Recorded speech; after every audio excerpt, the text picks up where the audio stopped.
Საღამოშვიდობის, ეს არის ჩვენი რეგულარული ტრადიციული პოდკასტი უკვე თავისუფლების მოედნის, სადაც საუბრობთ სხვადასხვა მნიშვნელოვან თემებზე, თავისუფლების მოედნის წევრები, წარმომადგენლები, ლიდერები და მხარდამჭერები. დღეს ირაკლი ქობალიასთან ერთად ვისაუბრებთ ძალიან მნიშვნელოვან საკითხზე, ომისა და მშვიდობის თემებზე. რა არის ომი, რა არის ნამდვილი მშვიდობა, მართლა არსებობს თუ არა ომის საფრთხე და როგორ უნდა ავაშენოთ კარგი მშვიდობა. მე მგონი ძალიან მნიშვნელოვანი და საინტერესო თემები გვექნება, მაგრამ სანამ უშუალოდ ამ თემაზე გადავალთ და ირაკლი შენგან დავიწყეთ, მანამდე მინდა ჩემი სოლიდარობა და მხარდაჭერა გამოვხატო მზია მაღლობელის და ყველა პოლიტიკური პატიმრის მიმართ, რომლებიც დაკავებულნი არიან იმის გამო, რომ უყვართ საქართველო და ბრალი ედებათ საქართველოს სიყვარულში. ჩვენ ყველაფერს გავაკეთებთ იმისთვის, ვიბრძოლებთ ბოლომდე, რომ ეს ადამიანები იყვნენ ჯანმრთელად და რაც შეიძლება მალე გათავისუფლდნენ. სოლიდარობა მზიას კიდევ ერთხელ და სოლიდარობა ყველა დაკავებულ ადამიანს ძალიან მძიმეა და ეს არის ის მშვიდობა, რომელსაც ქართული ოცნება ამყარებდა, ხო, პრინციპში. დაგჭერილი ადამიანები, ნაწამები ადამიანები, ჟურნალისტები, აქტივისტები, ციხეებში უამრავი ადამიანი წამების მსხვერპლი. ეს არის, რასაც ისინი ეძახიან მშვიდობას. მე არ მგონია, რომ ეგ მშვიდობა. ირაკლი, შენთან. მოგესალმებით, შეუერთდები სოლიდარობის სიტყვებს მზიას მიმართ, თავისუფლებისთვის ბრძოლა გადის ასეთი ადამიანების გამბედაობაზე და ეს ბრძოლა საბოლოო ჯამში ჩვენ ყველას გვჯერა, ეს არის ჩვენი საერთო მიზანი და რწმენა, რომ გამარჯვებით დასრულდება. გირია, ნამდვილად. კარგი, ირაკლი, რამდენიმე სიტყვით შენზე ცხარი ტყოდი და მე გავაგრძელოთ უკვე ჩვენ მთავარ თემებზე ლაპარაკი. კი ბატონო, პროფესიული თვალსაზრისით, ხო, ჩემი საქმიანობის სფეროები არის საერთაშორისო ურთიერთობები, ევროპის საჯარო პოლიტიკა, დემოკრატიზაცია. 6 წელზე მეტი ვიმუშავე ევროკავშირის წარმომადგენლობაში საქართველოში, სადაც მუშაობდი საარჩევნო და სასამართლო რეფორმის საკითხებზე და პოლიტიკური დიალოგის საკითხებზე. უმეტესწილად ბოლო პერიოდში მუშაობდი აკადემიურ კვლევაზე ჯონს ჰოპკინსის უნივერსიტეტში, რა დროსაც ამ განვითარებული მოვლენების ფონზე, განსაკუთრებით რუსული კანონის ხელახლა ინიცირების შემდეგ გადავწყვიტე, რომ ამეღო შვებულება და ამ პროცესების მონაწილე ყოფილიყავი, იმიტომ რომ ჩემთვის სრულიად ნათელი და ცხადი იყო ის მოსემულობა, რომ ეს იყო ბოლო შანსი 2024 წლის ოქტომბრის არჩევნები იყო ბოლო შანსი საქართველოში ხელისუფლების არჩევნების გზით შეცვლის. ამაზეც შეგვიძლია ვისაუბროთ, რატომ ვფიქრობდი ამას და რა მიუთითებდა ამისკენ, მაგრამ ეს საფრთხეები სამწუხაროდ ჩვენ და სამწუხაროდ რეალიზდა, ასეც მოხდა, თუმცა ეს პროცესი ჯერ კიდევ გრძელდება, ეს თავისუფლებისთვის ბრძოლის ჩვენს ქვეყანაში ჯერ არ დასრულებულა და ჩვენ არ უნდა დაუშვათ. ყველამ ერთად უნდა აღვუდგეთ იმას, რომ ეს თავი დასრულდეს დიქტატურის გამარჯვებით. ნამდვილად ასეა, მართლა არ დახურულა ეს თავი ჯერ და მე მგონი ალბათ კი მიუხედავად იმისა, რომ ჩვენ ყველას ბუნებრივი მოლოდინი შეიძლება იყოს, ხო, ეს ადამიანების ქონდა უკეთესი სურვილი, რომ მოვლენები არჩევნების შემდეგ უკეთესი მიმართულებით განვითარებულიყო და ის არ დაგჭირვებოდა ის ძალისხმევა, რაც ახლა გვჭირდება, რომელიც საბოლოო ჯამში შეიძლება სხვა უფრო პოზიტიური რაღაცების კეთებისთვის დაგვეხარჯა, ხო? მაგრამ ესეც როგორც ჩანს არის გარდაუვალი და ბოლომდე უნდა მივიყვანოთ. ოკეი, მშვიდობა და ომი, ხო? ქართული ოცნება დიდი ხნის განმავლობაში გლობალური ომის პარტიით აშინებდა საზოგადოებას, ეხა კიდე რაღაც ახალს ქმნიან, ახალ საფრთხობელას, ზოგადად ახასიათებს, ხო, ასეთ რეჟიმებს, რომ სულ რაღაც მტერი უნდა იპოვნო. ვიღაც დაიწყო ადამიანებით, ესენი ზოგ შემთხვევაში შეიძლება კონკრეტული ადამიანები იყვნენ, მაგრამ ბოლოს მიხვიდა ისეთ აბსურდამდე, სადამდე დღეს მივიდნენ, ხო, რომ რაღაცა ხმები გვესმის ზევიდან, საიდუმლო ორდენები, გლობალური ომის პარტია, შეთქმულებები და რაღაც მთელი მსოფლიო რო შენი მტერია და შენ ხარ ერთი ის, მაგრამ მე მგონი ომისა და მშვიდობის თაობაზე რთული იქნება საუბარი, თუ არ ვიტყვით სინამდვილეში რა არის მშვიდობა. იმიტომ რომ მე მგონი ძალიან მნიშვნელოვანი არის ვიცოდეთ რას გვინდა მივახციოთ, როგორი სახელმწიფო გვინდა გქონდეს და რისგან შედგება მშვიდობა. აი რა კომპონენტებისგან შედგება. ჩვენ ამაზე ვიდეოც გავაკეთეთ რამდენიმე ხნის წინ, წინა საარჩევნო სხვათა შორის ბევრ საუბრობდით თავისუფლების მოედანი უსაფრთხოების საკითხებზე, მშვიდობის განვითარების საკითხებზე, მაგრამ მე მგონი რომ ეხლა საქართველოში ნამდვილად არ გვაქვს მშვიდობა. ნამდვილად არ გვაქვს ის ვითარება, როდესაც ვიტყვით რომ აი საქართველოს მოქალაქეები უსაფრთხოდ ცხოვრობთ. ვიცით რომ გვყავს სახელმწიფო, გვაქვს სახელმწიფო, გვყავს მთავრობა, რომელიც თავიდან აგვარიდებს იმ საფრთხეებს, რომლებიც შეიძლება გქონდეს. ხო, ეს საფრთხეები შეიძლება მრავალგვარი იყოს, სხვადასხვა ტიპის, სხვადასხვა სახის და პირიქით, ხო, პირიქით დღეს მთავრობა შეგნებულად ცდილობს, რომ მოსახლეობას, მოქალაქეებს მისი ეშინოდეთ და რაღაც ჯგუფებში, რაღაც საზოგადოებაში ალბათ ამას წარმატებას აღწევს, ეწევა ტერორის კამპანიას საკუთარი თანამოქალაქეების წინააღმდეგ და უპირველესად თვითონ გახდა არასტაბილურობის და საფრთხის მომტანი მთელი ქვეყნისთვის. ხო, იქნება ეს, რა თქმა უნდა, უპირველეს ყოვლისა ფიზიკური საფრთხეები, რომელსაც ის უქმნის იმ ადამიანებს, რომელსაც განსხვავებული შეხედულებები აქვთ ბევრ რამეზე, ხო? პოლიტიკურ მეტოქეებზე, ოპონენტებზე, სხვა ხალხზე, მაგრამ ასევე იმ ეკონომიკურ, სოციალურ არასტაბილურობას, რასაც ის ქმნის. ამიტომ არ ვიცი, შენ რას ფიქრობ, მე პირადად ამას ვერ დავარქვევდი, რომ ჩვენ ახლა ვცხოვრობთ რაღაც მშვიდობიან ქვეყანაში. არის ეს მშვიდობა, რაც ახლა გვაქვს. აბსოლუტურად გეთანხმები, მაგრამ სხვა მხრიდან მოვულიდი ამ კითხვას და პირველ რიგში იმიტომ, რომ მე შემხვედრიან ადამიანები, ვინც გულწრფელად არის დაბნეული ამ მოცემულობის შედეგად და აქვს კითხვები იმასთან დაკავშირებით, თუ რა ხდება, მართლა ხომ არ გვემუქრება ეს საფრთხე, მართებული ხომ არ არის ის, რასაც აკეთებს ქართული ოცნება და ასე შემდეგ. შორს ვარ იმას რისგან, რომ ეს ადამიანები არიან უმრავლესობაში ჩვენი საზოგადოების უდიდესი ნაწილი, მაგრამ რაღაც რაოდენობა ამ ადამიანების არსებობს, ისინი ჩვენი თანამოქალაქეები არიან, სწორედ მათი ხმა საბოლოო ჯამში დიდ სურათში ხომ ისევე აქტუალური და მნიშვნელოვანია, როგორც ყველა დანარჩენის და ამას გარდა უფრო ესეთი პრაქტიკული, უტილიტარული თვალსაზრისით ეს ადამიანები ქმნიან ასევე დასაყრდენს რეჟიმისთვის, რომელსაც რაღაცა მინიმალური მხარდაჭერა მაინც ჭირდება იმისთვის, რომ მისი არადემოკრატიული ყოფა გაიხანგრძლივოს. ვიცით, რომ მათ არ აქვთ უმრავლესობის მხარდაჭერა, მაგრამ ნულოვანი მხარდაჭერით ავტორიტარული რეჟიმებიც კი ვერ ძლებენ. ამიტომ ამ კითხვაზე პასუხის გაცემა ამ ადამიანების გადმოსახედიდან ყველაზე მეტად აქტუალური მგონია. იმისთვის, რომ მათი პერსპექტივით უპასუხოთ ამ შეკითხვას, მე დავსვამდი ასეთ შეპირისპირებულ კითხვას, ხო, ეგრეთ წოდებულ counterfactuals, როგორც აი ინგლისურ ენაში ამას უწოდებენ. ზუსტი შესატყვისი ქართულად არ ვიცი, ამიტომ ასე მოიხსენიებ ამას.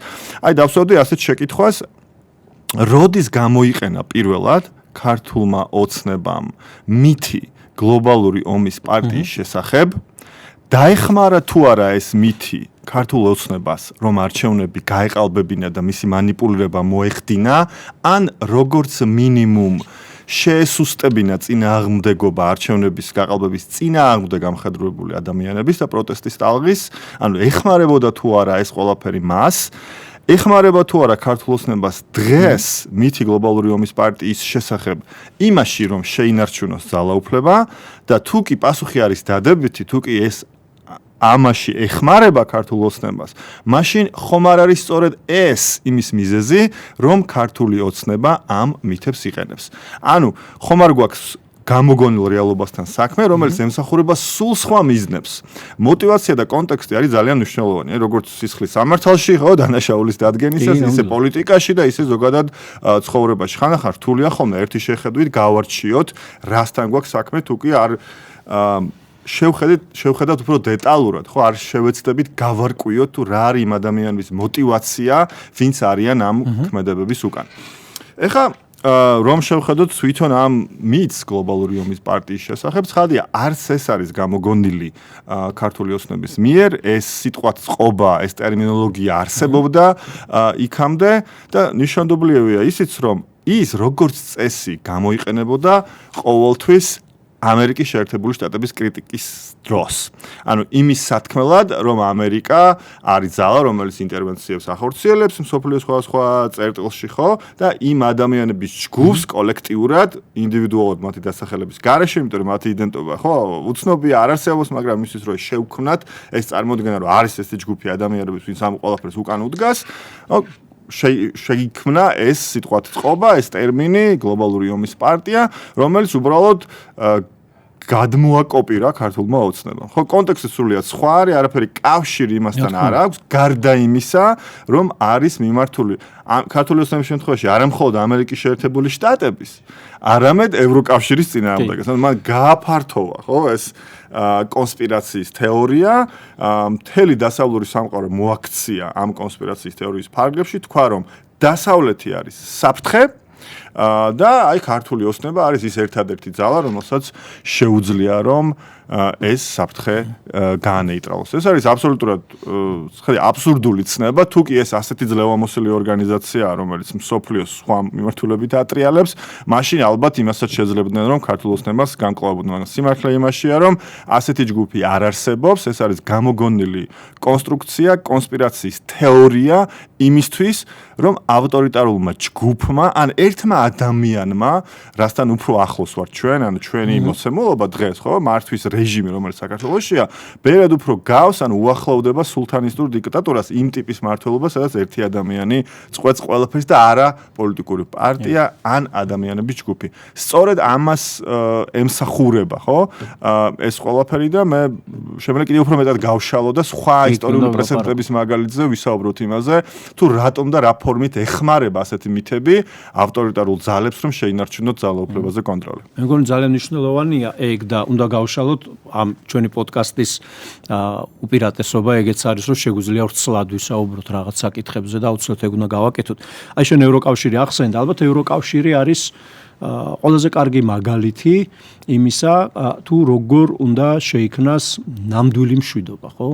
იმიტომ რომ თვითონ ევროკავშირის პროექტიც აშენდა, შეიქმნა ძალიან ტრაგიკული ისტორიის ფონზე, ხო? და შედეგად, ანუ ორი მსოფლიო ომი, რომელიც დიდწილად მიმდინარეობდა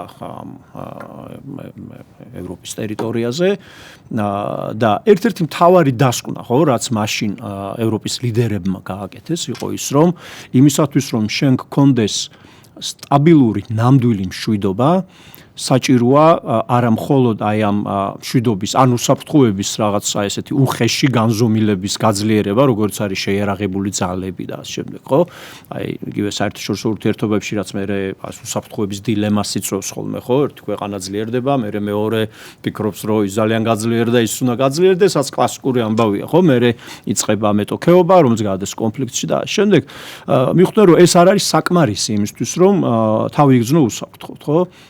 და იგივე თქვათ ნაცისტური გერმანიის ისტორიაცაც რო შევხედოთ, ხო? საიდან დაიწყო ეს ყველაფერი? ეს დაიწყო უპირველეს ყოვლისა ადამიანის უფლებების მასშტაბური და მასობრივი დარღვევებით, ხო? სხვადასხვა ახალი მტრების გამოგონებით, პოვნით, ხო? და ეროვნებები, პოლიტიკური იდეოლოგიები სხვადასხვა და მერე უკვე გახდა ყველა დანარჩენი ასევე მტერი და მივედით იმ კატასტროფამდე კაცობრიობა, რომელიც მეორე მსოფლიო ომი იყო და ამიტომ ერთ-ერთი მთავარი დასკვნა, რაც მაშინ გაკეთდა, იყო ის, რომ ჩვენ გვჭირდება არა მხოლოდ რაღაც აი შეტაკების თავიდან არიდება და რაღაც ცხელი ომის, რომელიც თავისთავად უმნიშვნელოვანესია და ძალიან მნიშვნელოვანი, მაგრამ იმ მიზეზების მოგვარება, რომელიც ამას იწვევს ხოლმე და ეს არის მშვიდობის და უსაფრთხოების ბევრი სხვა განზომილება კიდევ, ხო?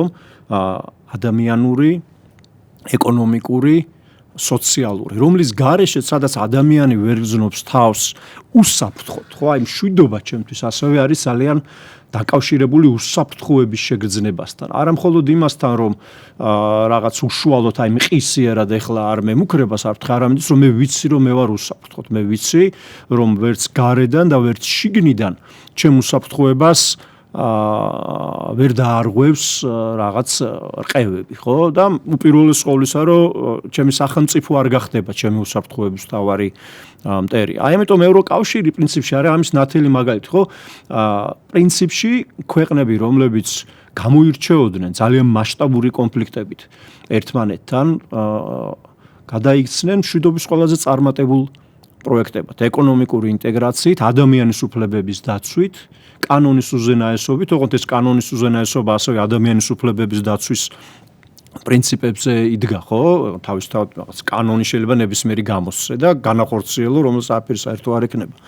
ადამიანის უფლებებთან და პრინციპში ჩემთვის ეს არის ძალიან მნიშვნელოვანი მოდელი ალბათ სოფლიოს უნიკალური გამოცდილებაც როგორ შეიძლება ხანგრძლივი სტაბილური მშვიდობა და უსაფრთხოება მიიღო იმიტომ რომ რაღაც გაგებით შეიძლება დაგამწყდიონ სადღაც გალიაში და არ ქონ ამას მშვიდობა წაგართვან თავისუფლება წაგართვან ღირსება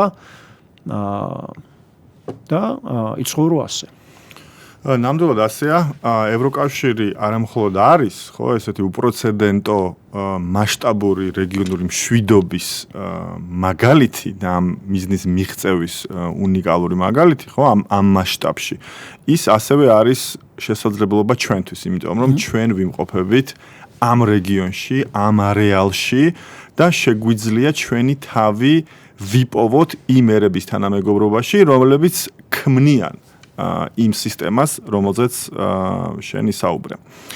საინტერესო ასევე ამ ომზე და მშვიდობაზე საუბრისას ალბათ იქნებოდა იმის თქმა, რომ ომის და მშვიდობის საზღვარი დღეს არის ევროკავშირის და დანარჩენი კონტინენტის საზღვარი.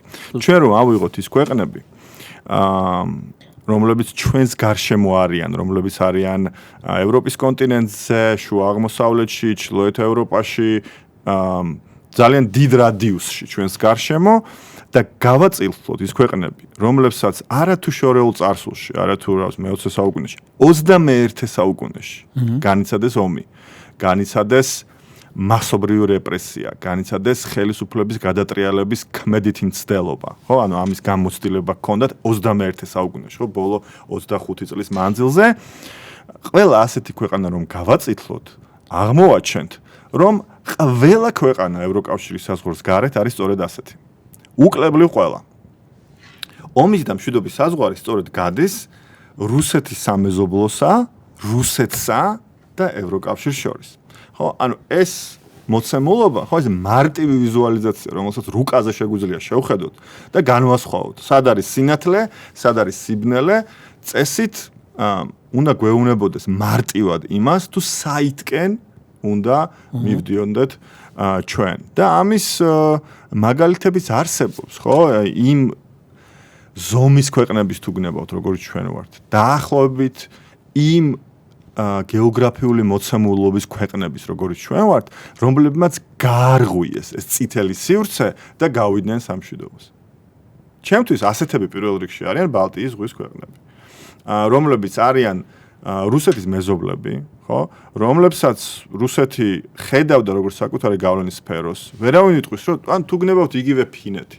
ვერავინ იტყვის, რომ ფინეთი და ბალტიის ქვეყნები გეოპოლიტიკურად რუსეთისთვის უმნიშვნელოა, ხო? ანუ მათ აქვთ ისტორიული გამოცდილება ამ რეგიონზე დომინირების, მათ აქვთ გამოცდილება ფინეთთან მიმართებაში, ხო? მთელი მე-20 საუკუნის მეორე ნახევრის მანძილზე.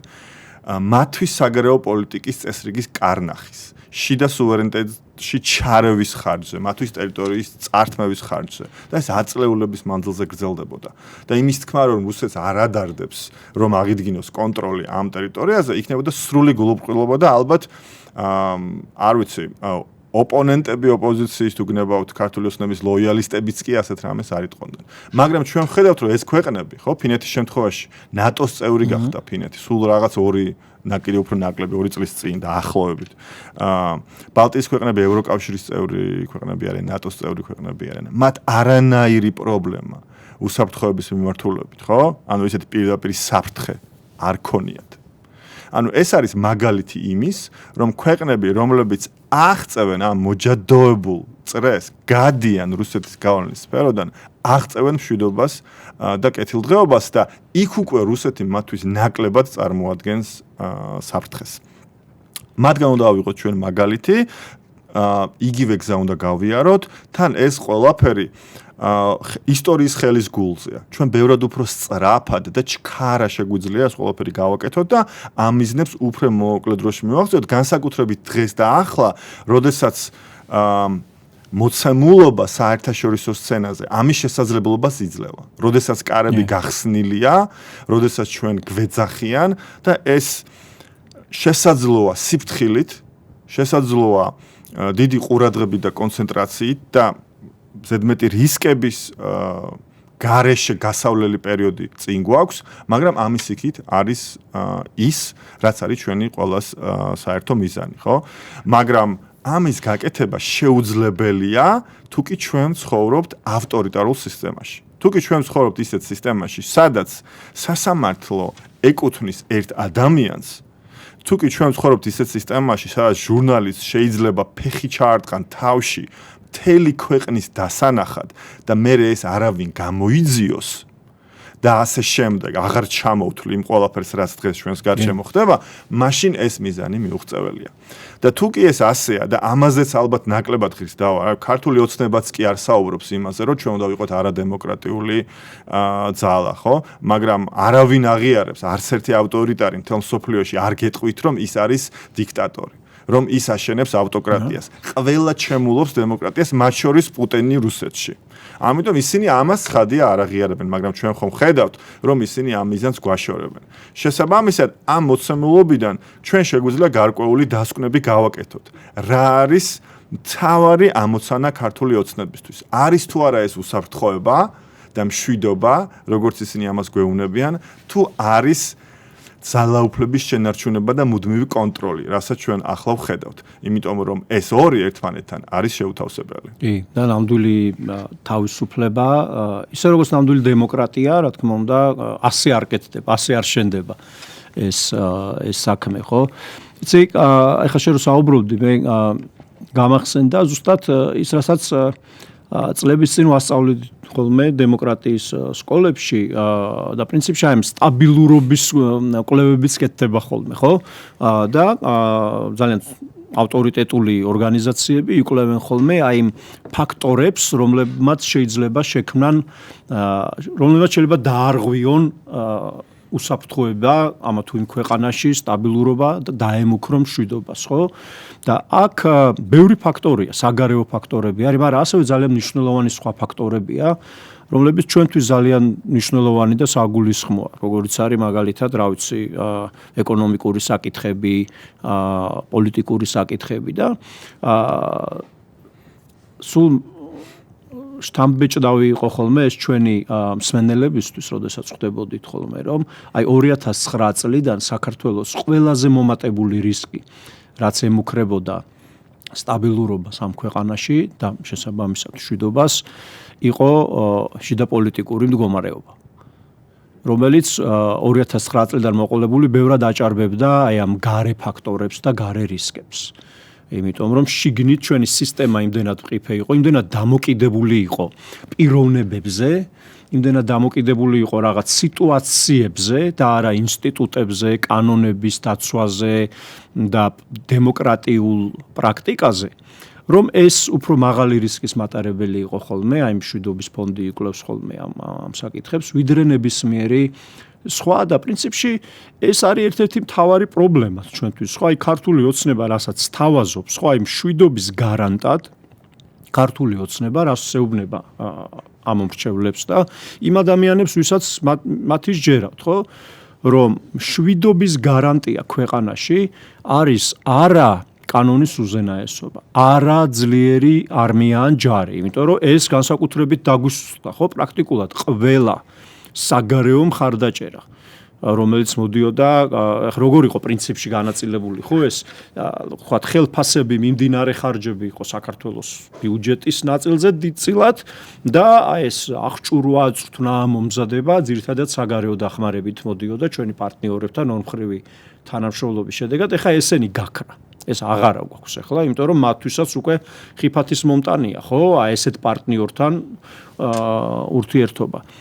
ხო, და არა ძლიერი ჯარი, არა კანონის უზენაესობა, არა ძლიერი პოლიტიკური სისტემა, არა დამოუკიდებელი სასამართლო და შემდეგ არამედ მშვიდობის და სტაბილურობის გარანტი არის ერთადერთი ადამიანი ბიძინა ივანიშვილი. და მე არ ვიცი, ჩემთვის ეს არ არის დამაჯერებელი, როგორც მინიმუმ, რომ ქვეყნის მომავალი უნდა იდგეს ერთ ადამიანს, ვინც არ უნდა იყოს ის. ერთ ადამიანზე, რომელის კარგად ყოფნაზე არის დამოკიდება, კარგ ხასიათზე ყოფნაზეა დამოკიდებული, არ დილით თავით კი ვარ რაღაც ცუდად არის რაღაცებზე, დამოკიდებული არის მთელი საქართველოს მომავალი. მე არ მგონია, რომ ჩვენ ასეთი ქვეყანა უნდა ავაშენოთ რა.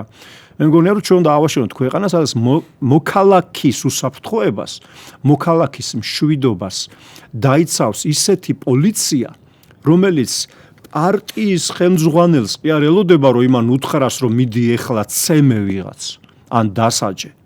და ამას კი არ შეასრულებს თუ ვინმეს ეტყვის. არა, რომელსაც აქვს თავისი შინა განაწესი და აბსოლუტურად დამოუკიდებლად მოქმედეს პოლიტიკურ პარტიული ზეგავლენების გარეშე. მშვიდობის და უსაფრთხოების საფუძველი ჩემთვის არის სასამართლო, რომელიც ხელისუფლების თავნებობას არ დაუშვებს და აღკვეთავს, ხო? მშვიდობის და სტაბილურობის გარანტი არის ძლიერი არმია და ძლიერი ჯარი, რომლის იმედიც გვექნება. და უსაფრთხოების ერთ-ერთი ძლიერი საფუძველი ასევე არის ეკონომიკური და სოციალური უსაფრთხოება. როდესაც ჩვენ ვიცით, რომ ჩვენ მომავალს საფრთხე არ ემუქრება, არ გვეშინია ჩვენი და ჩვენი შვილების მომავლის, არ გვეშინია სიბერის, არ გვეშინია ჩვენი მშობლების მომავლის, ხო? და ვიცით, რომ ეს ყველაფერი არის ჩვენთვის ხელმისაწვდომი და ეს გვაძლევს დაცულობის და უსაფრთხოების განცდას და არა ის, რომ ყავს ერთი დიქტატორი, რომელიც ყველაფერს მოგვიგوارებს. მე მგონი ეს არ არის მშვიდობა. ცხადი არ არის. საქმე იმაშია, რომ ამ ტიპის დამოუკიდებელი ინსტიტუტების არსებობა ასეთი ტიპის ავტორიტარებთან არის შეუთავსებელი. იმიტომ რომ თუ არსებობს დამოუკიდებელი სასამართლო, თუ არსებობს სამართლიანი არჩევნები, თუ არსებობენ დამოუკიდებელი ანგარიშვალდებული ძალოვნები, მაშინ არჩევნებს პოლიტიკური ძალა, რომელიც ხელისუფლებაშია 12 წელზე მეტია და აქვს ისეთი სივი, როგორც აქვს ქართულ ოცნებას, აუცილებლად წააგებს. შესაბამისად, მის ინტერესშია, რომ გააკეთოს ყველაფერი, რა კი ის არის თავისი არსით არადემოკრატიული, რომ ეს არ დაუშვოს. აი შენ საუბრობდი უსაფრთხოების გამოწვევებზე, რომელიც დღეს არსებობს ჩვენს რეგიონში და ჩვენ შეგვიძლია დავსვათ შეკითხვა, რას აკეთებს მთავრობა, de facto ეგრეთ წოდებული მთავრობა იმისთვის, რომ წინ აღუდგეს ამ რისკებს. საქართველოს დაკარგა მხარდაჭერა ამერიკის შეერთებული შტატების დასავლეთის ქვეყნების მხრიდან, რომელიც მოემართებოდა ჩვენი თავდაცვის სისტემის, ჩვენი ჯარის გასაძლიერებლად.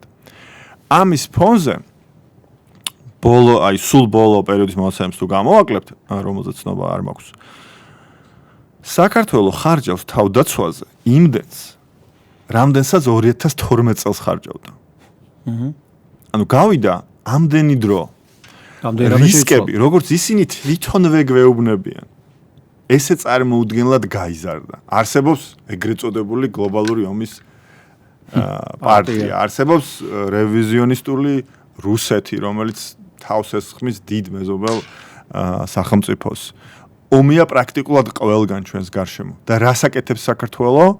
ხარჯავს ბევრად უფრო ნაკლებს, იმიტომ რომ რეალურ დატვირთვაში ხო 12 წლის შემდეგ ეს არის უფრო ნაკლები, ვიდრე იყო მაშინ. ბევრად ნაკლებს, ვიდრე უნდა ხარჯავდეს. გარდა ამისა, სხვა მოცემულობები როგორია? 2012 წლიდან მოყოლებული დღემდე საქართველო დატოვა თითქმის 900,000 ადამიანმა. ემიგრაციაში წავიდა ამდენი ადამიანი, რომელთა 2/3-ზე მეტი არის 30 წლამდე ასაკის. ანუ ახალგაზრდები ტოვებენ ამ ქვეყანას, მიდიან, რაც არის იმის წინაპირობა, რომ ყველაფერი კიდევ უფრო გართულდება და კიდევ უფრო დამძიმდება მომავალში, ხო? ამას არ გამოვარტავ, რატომ? მე მგონი ეს ყველასთვის ცხადია. და რას შვება ამ დროს ავტორიტარული ძალა? ის მიმართავს კონსპირაციის თეორიას. და ამითი მე მგონი ლოგიკურად ვუკავშირდებით ჩვენს პირველ შეკითხვას და ძირითად თემას ჩვენი პოდკასტის ამ გლობალური ომის პარტიის თუ ომისა და მშვიდობის შესახებ. რა ფორმით იყენებენ და რა მიზნით იყენებენ ავტორიტარული რეჟიმები კონსპირაციის თეორიებს? ხო, აი, რამდენიმე ძალიან მარტივი და პრაქტიკული მიზანი აქვს ამას და შეგვიძლია შევადაროთ, აკეთებს თუ არა ამას ქართული ოცნება საქართველოში. პირველი, კონსპირაციის თეორიების დატვირთვა ავტორიტარულ რეჟიმებში არის ყურადღების გადატანა შიდა პრობლემებიდან გარე ფაქტორებზე. იმ მიზნით, რომ მოქალაქეებმა იმ ადამიანებმა, რომლებიც მიდიან არჩევნებზე, თუ რომლებზეც საბოლოო ჯამში არის დამოუკიდებელი ქვეყნის ბედი, ეს კრიტიკული კითხვები ძალაუფლებაში მყოფ ჯგუფს კი არ დაუსვან, არამედ თავიანთი ყურადღება გადაიტანონ გარე ძალაზე. მიუხედავად იმისა, ეს გარე ძალა არსებობს თუ არა, მთავარია ადამიანები დაარწმუნო ამაში. მოხდა თუ არა ეს საქართველოში. გლობალური ომის პარტიის შესახებ მითი, ხო? წამოიწყო ქართულმა ოცნებამ არჩევნების წინა პერიოდში, რითაც თავი არიდა საუბარს იმაზე, რომ საქართველოს ტოვებს ამდენი ადამიანი. თავი არიდა იმაზე საუბარს, რომ ფასები იმატებს, რომ ჰაერი ბინძურდება, რომ თავდაცვაში დაფინანსება კლებულობს, რომ ქვეყანა ღარიბდება, რომ 100 თუ 1000 ქარხანა არ აშენდა, რომ ლარი გაუფასურდა. ამ ყველაფერზე პასუხის გაცემის ნაცვლად, რაც არის დემოკრატიული სტანდარტი, იმიტომ რომ პასუხი იმ ვითარებაზე, რომელიც ქვეყანაშია, მოეთხოვება იმ ხალხს, ვინც აკონტროლებს ძალაუფლებას. ამის ნაცვლად ქართული ოცნება საუბრობდა იმაზე, რომ არსებობს გლობალური ომის პარტია, სადღაც შორს, რომლისგანაც გვიცავს სწორედ ეს ჯგუფი. ხო? ანუ იყო თუ არა ეს მათ უშუალო ინტერესში. რა თქმა უნდა იყო. სწორედ ამ მიზნით იყენებდნენ ისინი ამ გლობალური ომის პარტიის შესახებ მითს, ხო? ხო, მეორე დატვირთვა რაც აქვს და ეს ყველაფერი ცნობილია, ეს ყველაფერი არ გამოუგონია ქართულ ოცნებას, ხო? ეს სახელმძღვანელო ავტორიტარული ქცევის დიდი ხანია დაწერილია. ბევრი პრეცედენტი არსებობს, ისტორიული პრაქტიკა არსებობს ევროპის კონტინენტზე, სხვადასხვა კონტინენტებზე, სხვადასხვა ქვეყნებში, სადაც გავლილია ეს ყველაფერი და ვიცით დაახლოებით როგორ მუშაობს, ხო? ხო, მეორე მიზანი ეს არის მტრის ხატის შექმნა, რის გარშემოც მობილიზდება ეს ნაციონალისტური სენტიმენტი და მოხდება ყურადღების გადატანა ამ გარესაფრთხეზე, დაახლოებით ისე როგორც ანუ ეს შეიძლება ძალიან ექსტრემალური მაგალითია და პირდაპირ პარალელს არ ვავლებ, არ ვამბობ, რომ ქართული ოცნება არის მესამე რაიხი და ნაცისტური რეჟიმი, მაგრამ ამ შინაარსის იყო მითი ებრაელების შესახებ, რომელსაც იყენებდა ჰიტლერი. იმიტომ რომ რაც ხდებოდა გერმანულ ეკონომიკაში, ეს ჰიპერინფლაცია და გერმანული ვალუტის გაუფასურება იყო ებრაელების ბრალი. მაღალი უმუშევრობა იყო ებრაელების ბრალი. ის რომ პირველი მსოფლიო ომი წააგო გერმანიამ, იყო ებრაელების ბრალი, იმიტომ რომ ებრაელები იყვნენ გლობალური ომის პარტია, ხო? ანუ ესე კულტივირდება ეს მითები და ეს ყველაფერი ძალიან ცუდად მთავრდება. კიდევ ერთი გვერდითი ეფექტი, რაც აქვს ხოლმე ამ მითებს გლობალური ომის პარტიის იქნება თუ არარსებული უცხო მტრის შესახებ, არის პიროვნული კულტის აღზევება.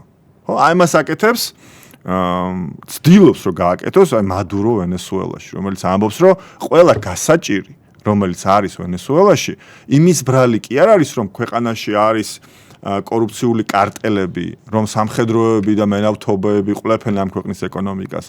იმის გამო რომ იფლანგება მთელი დოვლათი, ხო? ამ ქვეყნის რომელიც უნდა იყოს ერთ-ერთი ყველაზე მდიდარი ქვეყანა გამომდინარე მისი მინერალური რესურსებიდან, ამ ყველაფრის ბრალი კი არ არის, იმის ბრალია რომ გარე გლობალური ომის პარტია ძირითადად ამერიკის შეერთებული შტატების სახით უწყობს ეკონომიკურ წნეხს და ბლოკადას ვენესუელას და ამის გამოა ის პრობლემები, რომელიც აქვს, ამას ებრძვის თვითონ ბატონი მადურო. ხო, ანუ ამას აკეთებს ჩრდილოეთ კორეაში კიმი, რომელიც ამბობს, რომ მთელი მსოფლიო არის ამხედრებული იმისთვის, რომ დაჩაგროს ეს საწყალი ჩრდილოეთ კორეელი ხალხი და ეს ადამიანი უდგას ამ საფრთხეებს წინ და ამისგან იცავს საკუთარ ერს. ანუ ეს ადამიანები აკეთებენ ხო ამ პიროვნების კულტის კულტივირებას, თუ გაიხსენებთ ყობახიძემ თქვა, რომ საქართველოში მშვიდობის ბედი კიდია ბიზანა ივანიშვილზე. ხო? ხშირად იმეორებენ. ხო? ანუ ეს ერთი ადამიანი არის მშვიდობის გარანტი საქართველოში. რაც არის აბსურდი. ასეთი რამის თქმა არც ერთი დემოკრატიული სახელმწიფოს ლიდერს არ შეუძლია, რაც არ უნდა ძლიერი იყოს ის. იმიტომ რომ ერთი ადამიანი მშვიდობის გარანტი ვერ იქნება. ხო? მაგრამ ეს არის ლოგიკა პიროვნების კულტის შექმნის, რა გზასაც მიუყვება ქართული ოცნება და შეიძლება ზოგიერთმა თქვას, რომ ეს არის უხეში შედარებები და კიდევ ერთხელ ვიმეორო, მე არ ვამბობ, რომ საქართველოს უკვე მივიდა იმ კონდიციამდე, როგორც არის ვენესუელა და არ ვამბობ იმას, რომ ჩვენ ვართ ჩრდილოეთ კორეა. მაგრამ ჩვენ გადავკვეთეთ ის ზღვარი, როდესაც არჩევნებით შეიძლებოდა ხელისუფლების შეცვლა. ამის ბოლო შანსი იყო 2024 წელს.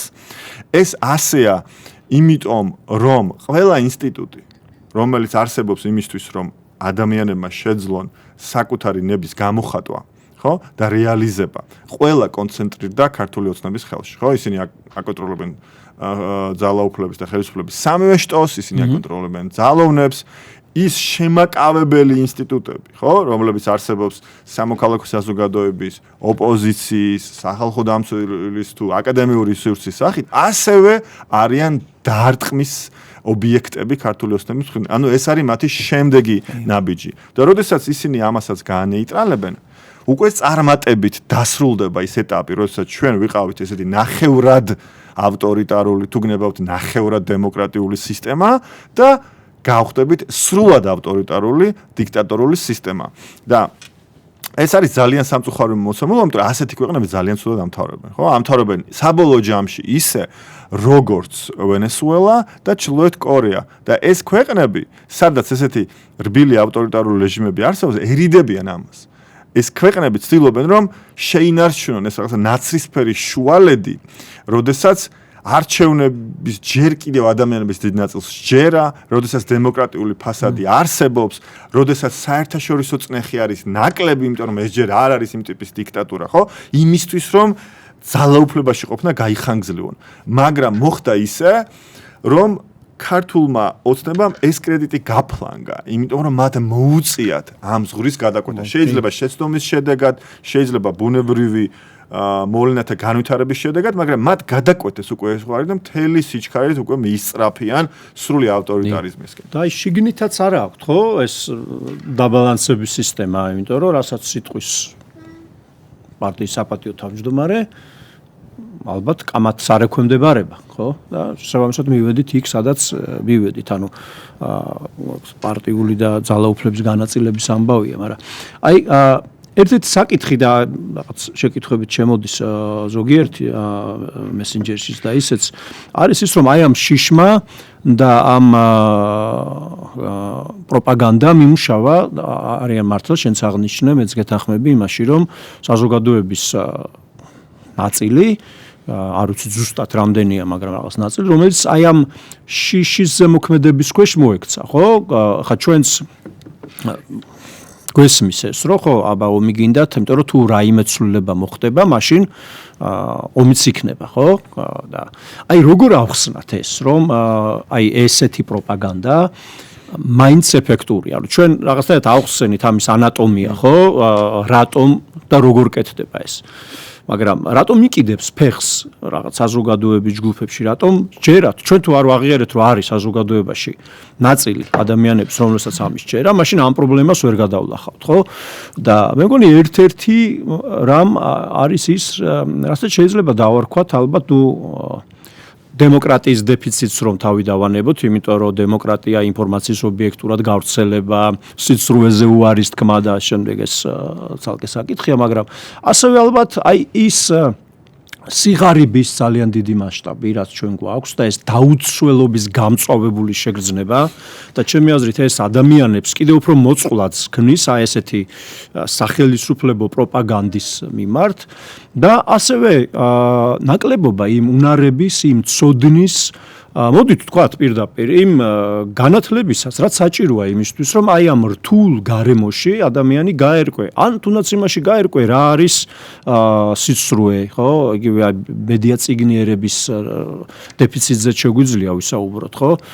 ისე როგორც აი ამ გარემოს შეფასების ამბავში და აი მე ხშირად მithქვია და ახაც გავიმეორებ, რომ აი ეს სიღარიბე განათლების სისტემის უკიდურესი სისუსტე ჩვენთან ბევრი ანალიზი კვლევა კეთდება იმაზე თუ რა მძიმე მდგომარეობაშია საქართველოში დაწყებით საშუალო განათლების დონეზე უმაღლეს განათლებაშიც პრინციპში ხო ელემენტარული უნარები იქნება ეს ანალიტიკური უნარები თუ მათემატიკური უნარები თუ რაიმე სხვა ხო და სიღარიბე განათლების სისტემის სისუსტე და ამ ყველაფრის უკიდურესი პოლიტიზაცია პარტიულ რაღაც კონტროლს დაქვემდებარება. გახდა ერთგვარი მოკავშირეც.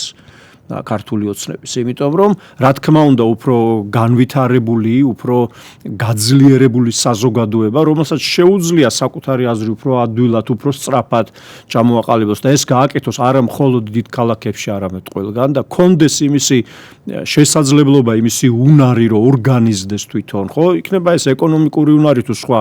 კონდეს ეს უსაფრთხოების შეგრძნებაც, რომ თქვათ, თავრობის საწინააღმდეგო რაიმე თუ თქვა, სამსახურიდან არ გააგდებენ ან მას ან ვინმე ნათესავს. ხო, ანუ კონდეს პოლიტიკური მოქმედების, სამოქალაქო მოქმედების უფრო მეტი შესაძლებლობა, უფრო მეტი ზურგი ამისა არის პირდაპირ საწინააღმდეგო იმისა, რაც ქართულ ოცნებას უნდა. ეს არის ძალაუფლების შეუზღუდავი კონტროლი და ძალაუფლების არ დათმობა არასოდეს არანაირი ფორმით, ხო? ამიტომ ქვეყანა და ხალხი უნდა იყოს ჩამორჩენილი, რაც შეიძლება დაბალი განათლების მქონე, რაც შეიძლება ნაკლებად მიუწვდებოდეს ხელი სხვადასხვა საინფორმაციო თუ მედია რესურსებს და ამიტომაც არიან ჟურნალისტები, მედია, ტელევიზია თუ სხვა ერთ-ერთი პირდაპირი სამიზნე, მათ შორის ფიზიკური ძალადობისა ქართული ოცნების მხრიდან, იმიტომ რომ სხვა შემთხვევაში რთული არის მათთვის ხელისუფლების მუდმივად შენარჩუნება, ხო? და ამიტომ არის ის, რასაც ისინი აკეთებენ, ახლა რასაც აკეთებენ. რეალურად ქართულმა ოცნებამ დაარღვია აი ეს ყიფე, მაგრამ მაინც არსებული სამოქალაქო მშვიდობა, რომელიც ჩვენ ქვეყანაში გქონდა, ხო? იმიტომ რომ იმ დონეზე მიიყვანა, ყველა გამოაცხადა მტრად, ხო? ყველა გამოაცხადა მტრად, ვინც მას ელემენტარულად არ ეთანხმებოდა რაღაცაში. ყველას მიაკერა იარლიყები, ყველას დაარქვა რაღაც ქვეყნის მოღალატე და შემდეგ და აი ორი არჩევანი ქონდა, ხო? და ალბათ ყველას აქვს ასეთი არჩევანი, რომ შენ რაზე დააშენებ შენ პოლიტიკურ ძალაუფლებას ქვეყანაში, ხო? შენ პოლიტიკურ ძალაუფლებას, შენ პოლიტიკურ წარმატებას დააშენებ ქვეყნის წარმატებაზე და შენი ეროვნული რესურსების, ეროვნული შესაძლებლობების საუკეთესო მხარეების გამოვლენაზე, ხო? და აი ამის წახალისებასა და განვითარებაზე თუ შიშზე, სიცრუეზე და კიდევ მაქსიმალურად დაწნეხვაზე შენი საზოგადოების, რომ განიმტკიცო კონტროლი. ამ გზას ადგებიან ხოლმე ავტორიტარები და მთელ რიგ შემთხვევებში ცუდად ამთავრებენ. განსაკუთრებით ალბათ ისეთ ქვეყნებში, როგორიც ჩვენია, ხო? და სასტარტო პირობები ამ ქვეყანაში მაინც არ არის ძალიან კარგი აი ესეთი მტრული ავტორიტარიზმისთვის, რასაც ისინი ცდილობენ რომ დაამყარონ. იმიტომ რომ ჩვენ მაინც გვაქვს ეს სამოქალაქო საზოგადოება, რომელიც იბრძვის, ყავს მოქალაქეები, რომლებიც თავისუფლებას არჩევენ მორჩილებას და ასე ადვილად მაინც არ ექცევიან აი ამ შიშის ქვეშ, მაგრამ ეს შიში და ეს პროპაგანდა მაინც მოქმედებს ყველაფერი ამის გამო საზოგადოების გარკვეულ ნაწილზე. ჩვენ სამწუხაროდ განვიცდით ბევრ პრობლემასთან ერთად დემოკრატიული ლიდერობის დეფიციტს. კი. ეს გამოწვევა მომავალშიც იარსებებს, იმ ვითარებაშიც კი, როდესაც ქართული ოცნება აღარ იქნება ხელისუფლებაში, ეს გამოწვევა იარსებებს. და ჩვენ დაგვჭირდება იმ ტიპის ხალხი ძალაუფლების სადავეებთან, ვინც სწორ გადაწყვეტილებებს მიიღებს იმისთვის, რომ არ შეფერხდეს დემოკრატიული ინსტიტუტების მშენებლობა. თუ კი ეს ინსტიტუტები თავისთავად არ არსებობს, ან იმ ძალის არ არის, როგორც უნდა იყოს, ამის ხელშეწყობა უნდა მოხდეს. და ამას უაღრესად დიდი მნიშვნელობა აქვს, ხო? ისტორიის სხვადასხვა ეტაპზე სწორი ლიდერების ხარჯზე ქვეყნებმა ხშირ შემთხვევაში დიდ პროგრესს მიაღწიეს და დიდი განსაცდელი აირიდეს თავიდან. ხო? ამის სხვადასხვა მაგალითები არსებობს, ხო? აი მაგალითად ჩეხოსლოვაკიას ყავდა ვაცლავ ჰაველი და იუგოსლავიას ყავდა სლობოდან მილოშევიჩი. და დაახლოებით მეტნაკლებად მსგავს ისტორიულ მონაკვეთში და რეგიონში ორი კარდინალურად განსხვავებული ვითარება მივიღეთ. ალბათ ერთ-ერთი პირველი მიზეზია ამისი იყო განსხვავებული ქცევა ლიდერების. ამდენად მნიშვნელოვანია დემოკრატიული ლიდერობის საკითხი. რაც, რა თქმა უნდა, დღეს არის დეფიციტში, დღეს ეს არ გვაქვს და ამის ნაცვლად ძალაუფლება აქვთ ადამიანებს, რომლებიც ყველაფერს აკეთებენ იმისთვის, რომ არ წავიდნენ. არადა ეს წასვლა არის უაღრესად მნიშვნელოვანი. ამიტომ ამბობენ, ხო, რომ არსებობს ეს დემოკრატიის ტესტი, თუ მშვიდობიანად გადაბმულად ზედიზედ არ შეიცვალა ძალაუფლება, თუ არ აშენდა ინსტიტუტები ამის გარშემო, თუ არ შეიქმნა ეს კულტურა, რომელიც გულისხმობს იმას, რომ შენ გაქვს ძალაუფლება, მე ხალხი ირჩევს სხვას, მიდიხარ სახლში, მე მოდის სხვა ის იგივეს აკეთებს და მე უკვე სხვანაირად ადამიანებს აღარ წარმოუდგენიათ, მე უკვე დემოკრატიის ფუნდამენტი უფრო მყარია და ძნელია, რომ ის მოარყიოს. სამწუხაროდ, ჩვენ ჯერ არ ყოლია ლიდერები, რომლებიც წავიდოდნენ დემოკრატიული სტანდარტის დაცვით. კი ბატონო, წასვლის რაღაც მაგალითები იყო, მაგრამ მე ამ სტანდარტზე ახლა არ ვსაუბრობ, ხო? ამის ნაცვლად ეს ხალხი ავითარებს ამ კონსპირაციის თეორიებს და იქამდე პირველ ნაწილში შენი კითხვის შენ იკითხე, რატომ ხდება ამ იდეების ბოჭიდება ესე ადვილად და მე ნაწილობრივ პასუხიც გაეცე ამ კითხვას და ერთ-ერთი პასუხი ალბათ იქნებოდა ის, რომ იმ ვითარებაში, როდესაც ჩვენ ყავს სუსტი მოდარაჯე ძაღლები, რომლებიც ამ სამოქალაქო მისიას შეასრულებენ, რომელთა უკანას დგანან, ხო, წევრობაზე დამყარებული ორგანიზაციები, რომლებსაც შეუძლიათ ეს სიტყვა მიიტანონ ადამიანის უფრო ფართო წრეებთან რეგიონებში იქნება ეს თუ ქალაქებში თუ სოფლად, ამ ვითარებაში და იმ ვითარებაში, როდესაც ჩვენ განათლების ხარისხით ჩამორჩებით პრაქტიკულად ყველა ევროპულ ქვეყანას, მაშინ როდესაც წაკითხულიდან შინაარსის გამოტანაში ვართ სადღაც მაჩანჩალა ქვეყნების რიგში, ხო? მაშინ როცა ჩვენი საუკეთესო უნივერსიტეტი არ ხვდება მსოფლიოს უნივერსიტეტების პირველ 1000-ეულში და ასე შემდეგ და მაშინ როდესაც განათლების სისტემაში ადამიანები ინიშნებიან პოლიტიკური ლოიალობის ნიშნით და არა კომპეტენციის და პროფესიული ეთიკის მიმართ ერთგულების ნიშნით, ხო? ამ ყველაფრის ფონზე ბევრად უფრო ადვილია, ხო, ასეთი პროპაგანდის გავრცელება. იმიტომ რომ ამ ტიპის პროპაგანდა, ამ ტიპის შეთქმულების თეორია გაძლევს მარტივ პასუხს რთულ შეკითხვებზე. და არ გჭირდება თავი შეიწუხო ამ მასშტაბის ანალიზით, არ გჭირდება რომ შეადარო ეს მონაცემები, არ გჭირდება გაერკვე ისტორიაში, არ გჭირდება მიადევნო თვალყური მოვლენებს მთელ სოფლიოში, საკმარისია რომ წაიკითხო, არ ვიცი, ერთი ჩანაწერი ასავალ დასავლეთში და მე მოусმინო ამ პროპაგანდას, რომელიც ლამაზი ლურჯი ეკრანიდან გეუბნება ყოველ დღე ერთი და იგივეს, რომ არსებობს გლობალური ომის პარტია და ის არის ყველა პრობლემის მიზეზი. არა, მე ვარ ხელისუფლებაში. მე 12 წელზე მეტია ვაკონტროლებ ყველა ინსტიტუტს ამ ქვეყანაში, ხო? ჩემს ხელშია ფული. ჩემს ხელშია ძალოვნები, ჩემს ხელშია პარლამენტი და გადაწყვეტილების მიღების უფლება, მაგრამ მე არაფერ შუაში ვარ, გლობალური ომის პარტიის ბრალია ყველაფერი. და ამ მდგომარეობაში, რომელიც აღწერეთ, ხო, ჩვენ ორივემ, ბევრად უფრო ადვილია ასეთი იდეების წახალისება და მათ ბევრად მეტი მოჭიდება აქვთ. იმიტომ რომ ისინი მარტივად ხსნიან რთულ პრობლემებს და რთულ პრობლემებში იქნება კომპლექსური ანალიზი, ურთიერთკავშირის მოძებნა სხვადასხვა ფაქტორებს შორის და ამის დრო ვიზღა აქვს, ხო? ამის დრო არავის არ აქვს. და ესე ხდება ეს ყველაფერი და ძალიან სამწუხარო რეალობა იქნება ამის შედეგად. კი. მე ჩვენი საუბრის ბოლოსკენ მინდა შევეხმიანო აი ზუსტად ამ ადამიანებსაც, ხო? მათ შორის იმ ადამიანებსაც, ვინც შეიძლება ჩვენზე უფრო რეგულარულად ხედავენ აი ამ ომის საფრთხეს, ხო? თქვა ცხოვრობენ საოკუპაციო ხაზის გასწვრივ და უფრო ხშირად უყურებენ თვალებში ამ ყველაფერს და შესაძლოა ისინი უფრო მწვავედ აღიქვამენ, რომ მოწყვლადებიც იყვნენ აი ამ რისკების გამძაფრებისკენ, ხო, რასაც ხელისუფლება რეგულარულად აკეთებს ხოლმე, რომ რეალურად შვიდობა და სტაბილურობა, ისე როგორც უსაფრთხოება ამ ქვეყანაში არის მიღწევადი.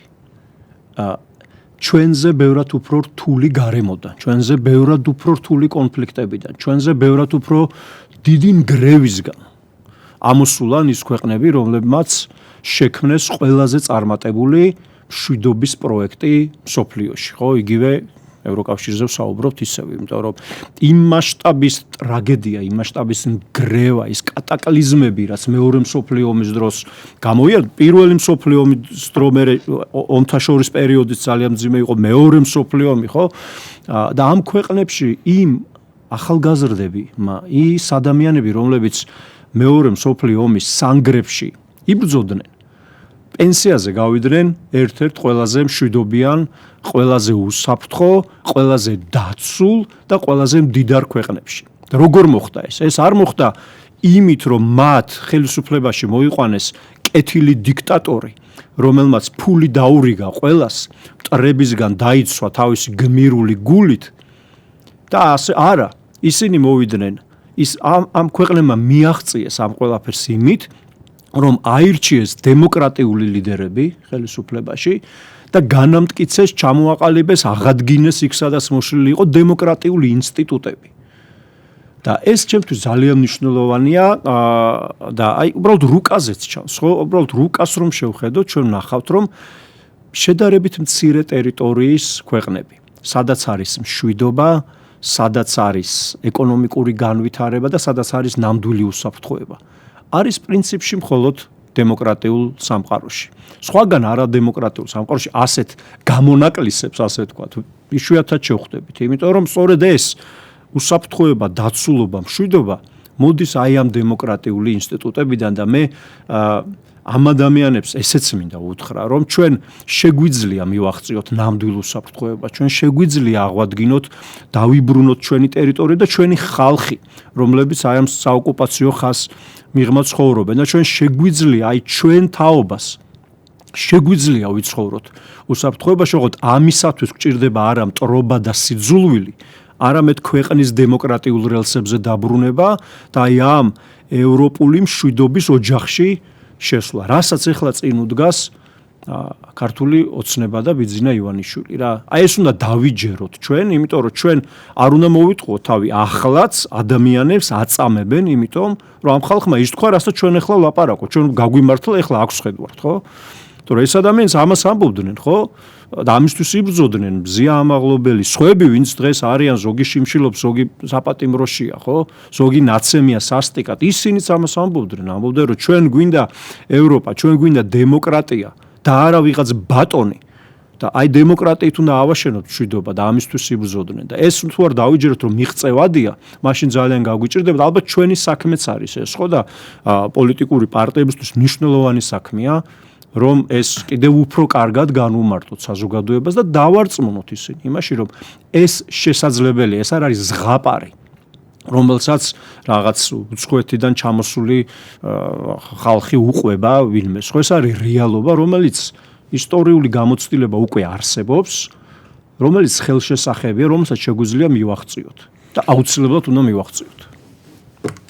არა მხოლოდ არსებობს ამის მაგალითები, ეს არის ერთადერთი მოდელი წარმატების და მშვიდობის მიღწევის ჩვენს რეგიონში, გამომდინარე იქიდან, როგორი მეზობელიც გვყავს და რა შესაძლებლობაც არსებობს ჩვენს გარშემო.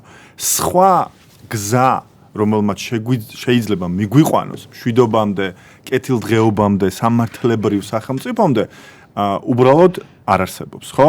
შესაბამისად, ეს უნდა იყოს ჩვენი ამოცანა. სანამ ეს მიზნები არ შესრულდება, სანამ საქართველო არ გახდება ქმედითი დემოკრატია, ადამიანის უფლებების დაცვის მაღალი სტანდარტით, დამოუკიდებელი სასამართლოთი, ხო, კანონის უზენაესობით, იმ ღირებულებებით, რომელზეც დგას ევროკავშირი, მე ვფიქრობ, რომ ის ბრძოლა, რომელმაც მოგვიტანა ჩვენ დამოუკიდებლობა და თავისუფლება, ჯერ კიდევ დასრულებული არ არის.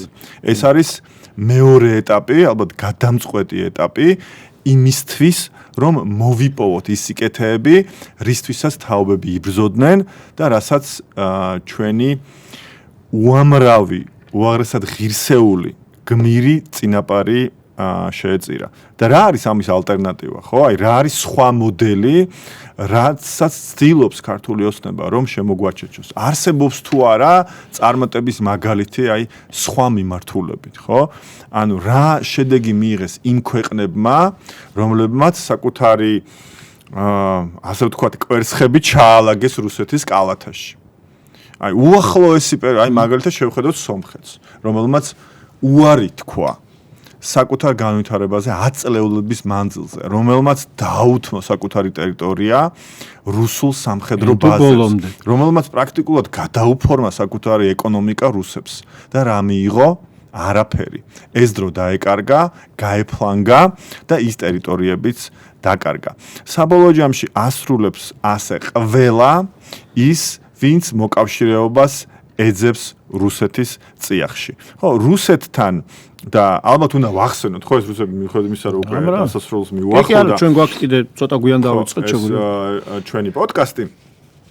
იმიტომ რომ ალბათ ეს არის ის თემა, რომელიც ადამიანების დიდ ნაწილს ხო მწიალებ თავში და მართებულიც არის, იმიტომ რომ საფრთხე ჩვენს წინააღმდეგ მომდინარეობს, რა თქმა უნდა, რუსეთის მხრიდან, ხო? და ეს მამებლური იქნება თუ დამთმობი მიდგომები რუსეთთან მიმართებაში არ ჭრის. ამას აჩვენებს ჩვენი ისტორიული გამოცდილება, ამას აჩვენებს სხვა ქვეყნების ისტორიული გამოცდილება და ამას აჩვენებს ის წარმატების მაგალითები, ხო? აი ვისაუბრეთ ფინეთზე, ბალტიის პირეთის ქვეყნებზე, იქამდე ავსტრია იყო ამის მაგალითი, ხო, რომელიც ნეიტრალური სახელმწიფო იყო, ჯერ კიდევ ინარჩუნებს სამხედრო ნეიტრალიტეტს, თუმცა თანამშრომლობს ნატოსთან და არის უკვე ევროკავშირის წევრი სახელმწიფო, მაგრამ ის იყო და ჩვენ ვსაუბრობთ ძალიან დიდ მონაკვეთზე, ხო, ისტორიულ მონაკვეთზე, მე-20 საუკუნის პრაქტიკულად მეორე ნახევრის მანძილზე, ავსტრია იყო ცივი ომის დასრულებამდე გაჩხერილი ამ ორ დიდ ძალაუფლების ღერძს შორის. ერთის მხრივ იყო დასავლეთი, მეორეს მხრივ იყო საბჭოთა კავშირი და ამ გადაწყვეტილებით, ამ ნეიტრალობის შენარჩუნებით მაშინ ავსტრია მიაღწია დეოკუპაციას, ამ გზით მიაღწია დეოკუპაციას, სხვა ქვეყნის ჯარებმა დატოვეს ეს ქვეყანა და ასევე მიაღწია იმას, რომ საერთაშორისო ინსტიტუტები, გაერო იქნებოდა ეს საერთაშორისო ატომური სააგენტო თუ სხვები განთავსდნენ ავსტრიის ტერიტორიაზე. და მაშინ შეიძლება ვიღაცამ თქვას, რომ მაშინ რატომ არ არის ეს საინტერესო მოდელი საქართველოსთვის, რაღაცა მსგავსი, ხო? შეიძლება ასეთი კითხვა არსებობდეს, იმიტომ რომ აი რახან მიდის დისკუსია იმაზე, რომ რა გზები გვაქვს, რა ალტერნატივები შეიძლება არსებობდეს გარდა ესეთი დასავლური კურსისა, რა შეიძლება იყოს ეს სხვა მიდგომა, ხო? პირველ რიგში ვიტყოდი, რომ გეოგრაფიული მოცემულობა არის აბსოლუტურად რადიკალურად განსხვავებული, ხო? ხო, ანუ ავსტრია არის ცენტრალური ევროპა, ეს არის მიჯნა, რომლის იქითაც არც ერთ აღმოსავლურ იმპერიას არ მიუღწევია. ხო, მონღოლები იქნებოდნენ, ოსმალები, ვენის იქით ვერ მიდიოდნენ. ხო, ეს არის რაღაც ერთგვარი ცივილიზაციური მიჯნა, რომლის იქითაც არის დასავლეთი და რომლის მეორე მხარეს შეიძლება იყოს აღმოსავლეთი. ჩვენი ისტორიული გამოცდილება არის აბსოლუტურად განსხვავებული. ხო, ჩვენ ძალიან დიდი დრო გავატარეთ რუსეთის იმპერიის ფარგლებში, შემდეგ საბჭოთა კავშირის რიგებში და რუსეთი ჩვენ გვიყურებს როგორც ტერიტორიას, რომელსაც ის უნდა აკონტროლებდეს, ხო? ეს არის ერთი ძალიან მნიშვნელოვანი მოცემულობა და მეორე დიდი განმასხვავებელი, რომელიც ასევე უკავშირდება ყველაფერს იმას, რაც აქამდე ვთქვით, არის დემოკრატია. მაშინ, როდესაც ავსტრია იყო ნეიტრალური სახელმწიფო, ის იყო დემოკრატია. იქ არ გაყალბებულა არჩევნები, იქ ჯიბეში არავის ჩაუდია სასამართლო და როგორც კი დადგა მოცემულობა, როდესაც შეეძლო მას დისკების გარეშე გააკეთებინა არჩევანი, ავსტრია ხდა ევროკავშირის წევრი სახელმწიფო. ანუ მან ხიდები არ ჩაწვა დასავლეთთან, ხო? ის მუდ დარჩა ღირებულებით კავშირში დასავლეთთან. და ჩვენთან ქართული ოცნების პირობებში ეს არ ხდება, ხო? ჩვენ ვცილდებით ამ დასავლურ სამყაროს და რომც დადგეს ისტორიული შეზღუდვის ფანჯარა, რომელიც დადგება აუცილებლად. საქართველოს ქართული ოცნების ხელში მის რეალიზებას ვერ მოახდენს, იმიტომ რომ საქართველო არ იქნება დემოკრატია. და აქ არის სწორედ ძაღლისთავი დამარხული. ამიტომ ჩვენი ბრძოლა თავისუფლებისთვის და კეთილდღეობისთვის იწყება დემოკრატიის გადარჩენით. კი, და დემოკრატია არის რეალურად ნამდვილი მშვიდობის საფუძველი, ხო? ერთ რამესაც მინდა შევეხმიანო აქედან და დავასრულოთ, შესაძლოა მაყურებელს გაუჩნდეს შეკითხვა, რომ რას საკეთებდით თქვენ წინასაარჩევნოდ. საუბრობდით თუ არა ამ საკითხებზე, გქონდათ თუ არა ურთიერთობა ამ თემებზე ამ მრჩევლებთან და ამას რა თქმა უნდა უპასუხებდი მე ისე, რომ რა თქმა უნდა, უბრალოდ თავისუფლების მოედანის page-ს, გვერდს, პროგრამას თუ გადაავლებთ თვალს, ალბათ ნახავთ იქ ძალიან ბევრ საკითხს, რომელსაც ჩვენი შესაძლებლობებიდან გამომდინარე ვცდილობდით მაქსიმალურად გაგვეშალა. ჩვენ ბევრ საუბრობდით უსაფრთხოებაზე, ჩვენ ბევრ საუბრობდით ჩვენი თავდაცვის გაძლიერებაზე, ჩვენ ბევრ საუბრობდით ევროკავშირში ინტეგრაციისთვის გადასადგმელ ისეთ ნაბიჯებზე, აი შენ ნაწილში იყო ხოლმე ყველაზე ინტენსიურად ეგ, რომელიც ამავდროულად მოგვიტანდა ჩვენი უსაფრთხოების გაძლიერებას და რა თქმა უნდა ჩვენი შესაძლებლობები და რესურსები ჯერჯერობით მაინც ვერ შეედრება იმ მედია და სხვა რესურსებს, რომლებიც საპირისპირო მხარეს დგანან, ამიტომ დავამთავრებდი იმითი, რომ ვისაც გსურთ, რომ აი ის მოსაზრებები, რაზეც ჩვენ ახლა ვსაუბრობდით, ამ მოსაზრებებმა კიდევ უფრო იპოვოს საფუძველი ჩვენ საზოგადოებაში, გაძლიერდეს, მაშინ შემოგვიერთდი და დაგვიჭირეთ მხარი. ჩვენი მხარდამჭერების ფორმას ნახავთ ამ პოდკასტის ქვეშაც, ჩვენ page-ზეც და ერთად ვიბრძოლოთ ჩვენი თავისუფლებისთვის და ნამდვილი მშვიდობისთვის ამ ქვეყანაში.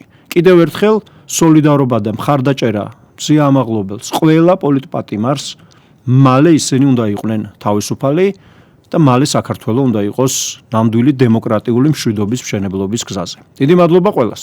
დიდი მადლობა. მადლობა.